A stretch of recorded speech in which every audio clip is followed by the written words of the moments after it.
Alright, Rookie fans, it's time to talk about something that's been bugging me and probably a lot of you too, Monica Stevens. Yes, that Monica Stevens. The lawyer turned villain we love to hate. Or maybe just hate at this point. I mean, how did we go from a morally gray, sharp as a tack defense attorney to what can only be described as a cartoonish supervillain? If you've been keeping up with Season 6 of The Rookie, you know what I'm talking about.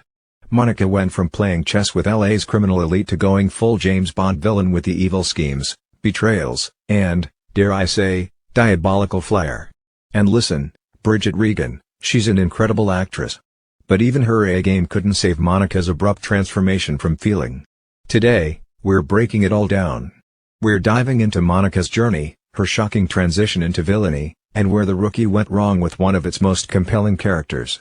But hey, I'm not just here to complain, we're also going to explore how Season 7 can redeem her and why Monica still has the potential to be an epic antagonist.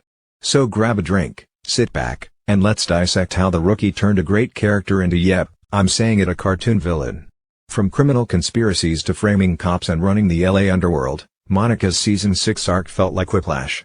But was it really her fault, or did the writers drop the ball? Let's start from the beginning.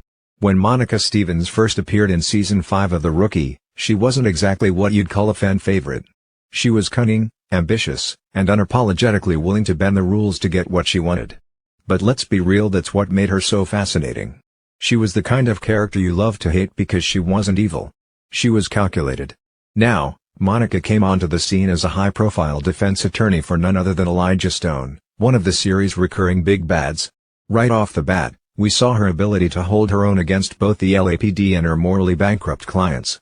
She wasn't scared of getting her hands dirty, well, figuratively, anyway, but she wasn't the type to outright jump into the deep end of villainy. That's the Monica we met. A woman with a sharp tongue, a sharper mind, and a willingness to play fast and loose with morality as long as it suited her agenda. But here's the thing, she wasn't cartoonishly bad. She had layers. One of her most defining moments in Season 5 was when she turned on Elijah Stone. I mean, let's talk about that for a second. Elijah was a man who would literally throw someone into a wood chipper to prove a point, classic mob boss behavior. Monica, being the savvy lawyer she was, had no problem defending him until it became clear that she was next on the chopping block. Was it a moment of moral clarity? Probably not. Let's be honest, it was more about self-preservation. But still, it showed us that Monica had her limits. She wasn't entirely devoid of a conscience, even if it was buried under layers of ambition and self-interest. Season 5 Monica was complex. She walked the line between antagonist and anti-hero, and that's what made her so compelling. She had flaws, sheer ambition, arrogance, and a tendency to make questionable choices, but she also had moments that hinted at a deeper humanity. And let's not forget her history with Wesley Evers. That was a chef's kiss addition to her character. Their relationship wasn't just a convenient plot device, it added depth to Monica. It showed us a glimpse of who she was before she got entangled in the murky world of defending LA's criminal elite. There was a time when Monica wasn't the person we see today, a time when she might have been capable of something more noble. Moments like these made Monica feel real. She wasn't just a villain or a foil, she was a person shaped by her circumstances. And that's what made her downfall in Season 6 so frustrating. Because here's the thing, Season 5 Monica wasn't a criminal mastermind. She wasn't evil for the sake of being evil. She was ambitious, yes, but she had lines she wouldn't cross, or so we thought. And that's where the cracks in her character arc start to show. Season 6, folks. This is where things took a turn, a sharp, jarring, and, let's be honest, confusing turn. Monica Stevens went from morally ambiguous defense attorney to full-blown criminal overlord practically overnight. And I don't know about you, but for me, it felt like the writers slammed on the gas without checking if there was even a road ahead. Let's break it down. In Season 6, Monica evolves, or should I say devolves, into a rising star in LA's criminal underworld. She's no longer just representing shady characters in court, she's actively orchestrating conspiracies, spying on the LAPD, and sabotaging police operations. Like, what? So, what happened? How did we go from ambitious lawyer with a questionable moral compass to evil mastermind running LA's criminal scene? The answer: bad setup. The problem with Monica's transition isn't that she became a villain. Honestly, I love a good villain arc, but the issue is that her descent into villainy wasn't earned. It felt rushed, forced, and completely out of left field. Think about it, Season 5 Monica was calculating and cautious. She knew how to manipulate the system without getting her hands dirty. Fast forward to season 6, and suddenly she's out here framing cops for murder, kidnapping people, and even selling police intel to criminals. It's like she skipped several levels of character development and landed in supervillain territory without any explanation. Let's talk about this specific moment for a second. Monica's decision to frame Tim Bradford for murder, that's not just villainous, it's cartoonishly villainous. It's the kind of scheme you'd expect from a Bond villain, not a high-powered lawyer who used to pride herself on plausible deniability. And don't even get me started on the whole Dr. Blair London situation. Monica didn't just use her as a mole inside the LAPD, she manipulated her, sold intel, and when things started falling apart, she literally had her kidnapped and shipped off to Argentina to trade her with a trafficker. I mean, come on, how is this the same character who turned on Elijah Stone out of fear for her life just one season ago? It's not that these actions aren't dramatic or entertaining, they are. But they're also wildly inconsistent with the Monica we knew. And here's the kicker, there was no build-up to this transformation. No moments of self-reflection, no pivotal events to push her over the edge, just a sudden shift from morally gray to pure evil. What makes this even more frustrating is that Bridget Regan absolutely nails every scene she's in. The problem isn't her performance, it's the writing. Monica's motivations are murky at best, and the lack of backstory to support her villainous turn leaves us scratching our heads. And that's the real tragedy here. Monica Stevens had the potential to be one of the Rookie's best antagonists. Instead, her character arc feels rushed and unearned, leaving us with more questions than answers. Why did she decide to dive headfirst into the criminal underworld? Was it power, greed, revenge, or something else entirely? We don't know because the show didn't take the time to tell us.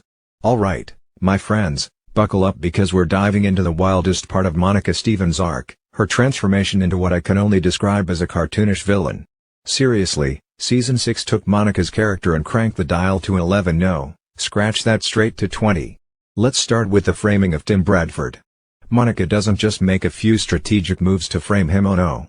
She goes full-on Saturday morning cartoon villain. She manipulates evidence, orchestrates elaborate schemes, and acts like she's auditioning for the role of Cruella de Vil. And it's not just that she frames him, it's how she does it. It's so over the top that it feels more like a soap opera twist than something grounded in the gritty world of the Rookie. And let's be real, who actually believed for a second that her plan would stick? Tim Bradford is the heart of the LAPD, and Monica's scheme felt doomed from the start. But wait, there's more. Monica didn't stop at framing Tim. She also went full crime boss by torturing and interrogating a hitman. Torturing, this is the same woman who, just one season ago, wouldn't have dared to get her hands dirty. But now, suddenly, she's running criminal operations like she's in a mob movie. Let's talk about her kidnapping Dr. Blair London. This plotline takes Monica's villainy to a whole new level of absurdity. Not only does she manipulate and betray Dr. London, but when things go south, she kidnaps her and tries to trade her to a trafficker in Argentina. Argentina, people, we've officially entered James Bond territory. It's like the writer said, you know what, let's just throw in every villain cliché we can think of. Kidnapping, check. International escapades, check. Plotting in dimly lit rooms while sipping ominously on a drink, check, check, check. And let's not forget the collateral damage. Monica's actions directly led to the deaths of LAPD officers in the field. That's not just evil, it's excessive. This isn't the morally gray, Machiavellian lawyer we were introduced to. This is a cartoon villain twirling her metaphorical mustache and laughing maniacally. This drastic shift is what makes her Season 6 arc so hard to buy into. The Monica we knew was clever, calculating, and careful. She manipulated from the shadows and let others do her dirty work. But now, she's front and center, leading the charge, and it just doesn't feel authentic to the character. Okay, let's get into the nitty-gritty of why Monica Stevens' villainous turn in Season 6 just didn't work. Spoiler alert, it's not because Bridget Regan isn't an amazing actress. She is. It's not even because Monica shouldn't be a villain. She totally could have been a fantastic antagonist. The problem lies in how the show executed her transformation, or, more accurately, how they didn't execute it. Let's start with the lack of build-up. Remember in Season 5 when Monica was a morally ambiguous defense attorney, she represented shady clients, yes, but she also had moments where her humanity peeked through. Like when she turned on Elijah Stone, it wasn't because she suddenly became virtuous, it was because she was backed into a corner. That's the Monica we knew, self-serving but realistic. But Season 6 didn't take the time to bridge the gap between Monica the lawyer and Monica the crime boss. 1 minute, she's representing criminals in court, the next, she's kidnapping people and selling them to international traffickers. Where's the connective tissue? Where's the slow unraveling that shows us why Monica decided to dive headfirst into the deep end of villainy? It feels like the writers skipped over all the juicy, character-building moments that would have made her descent into darkness believable. Instead, they just said, let's make her evil now. Next up, Monica's actions in Season 6 didn't feel properly motivated.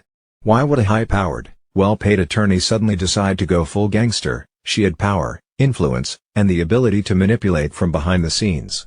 So why risk it all by becoming the face of criminal operations? If the writers had shown us a pivotal event, a betrayal, a devastating loss, or even a moment of personal disillusionment, it would have helped us understand her drastic shift. Instead, we got nothing. No defining moment, no gradual transformation, just a sudden leap into cartoonish evil. Give us a reason, show us what pushed Monica over the edge.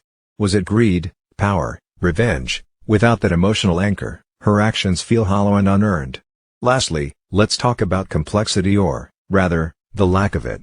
Monica started as a morally gray character, which made her interesting. She wasn't a hero, but she wasn't a straight-up villain either. That ambiguity was what made her compelling. But Season 6 threw all of that out the window. She went from a nuanced, calculating character to a one-note villain. Torturing hitmen, kidnapping people, spying on the LAPD, it's like the writers wanted us to hate her so badly that they forgot to make her believable. And here's the thing, a great villain doesn't need to be likable, but they do need to be understandable. We don't need to agree with Monica's actions, but we do need to get why she's doing them.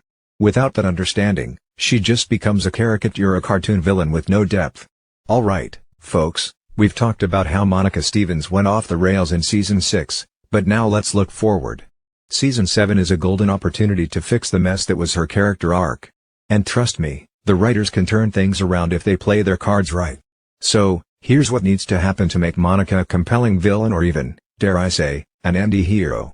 First and foremost, we need to dive into Monica's backstory. Who is Monica Stevens? What drives her? What made her the way she is? If Season 7 wants to redeem Monica's arc, it has to give us a peek behind the curtain. Flashbacks are a great tool for this. Show us her early life, her relationship with Wesley Evers, and maybe even the moment she realized the law wasn't enough for her ambitions. Was she always this ruthless, or did something break her along the way? And let's not forget the why. Why did she trade her high-powered legal career for a life of crime? If it's about power or control, show us the moment she decided that being a defense attorney wasn't enough. If it's about survival or revenge, give us those stakes, make us feel it. Next up, restore Monica's complexity. She doesn't have to be a mustache-twirling villain, she can be so much more. Show us her internal conflict. Does she ever regret her actions? Does she feel guilt over the lives she's destroyed, or does she fully embrace her darker side? Think about some of the best TV villains. They're layered, they're conflicted, and they're human. Monica can be just as compelling if the writers give her room to breathe. Let her be ruthless, sure, but also let her be vulnerable. Maybe she's haunted by her choices but feels like she's in too deep to turn back. Maybe she's built a wall around herself to survive. Give us those layers. Another major fix, make Monica smart again. In Season 5, she was cunning and calculated. In Season 6, she felt reckless. Cartoonishly reckless. Let's bring back that strategic brilliance. In Season 7, let Monica outmaneuver the LAPD. Let her plans be so clever that even the good guys can't help but respect her. This isn't about making her unbeatable, it's about making her believable. A true criminal mastermind doesn't rely on brute force, they use their brain. And honestly, watching her outsmart everyone would be so much more satisfying than watching her act like a caricature of evil. Here's a fun idea, introduce a rival. Someone who challenges Monica in ways she's not used to. Maybe it's someone from her past, a former mentor or colleague. Maybe it's a new villain who's even more ruthless than she is. This rival could force Monica to step up her game, and it would add an entirely new layer of tension to the show.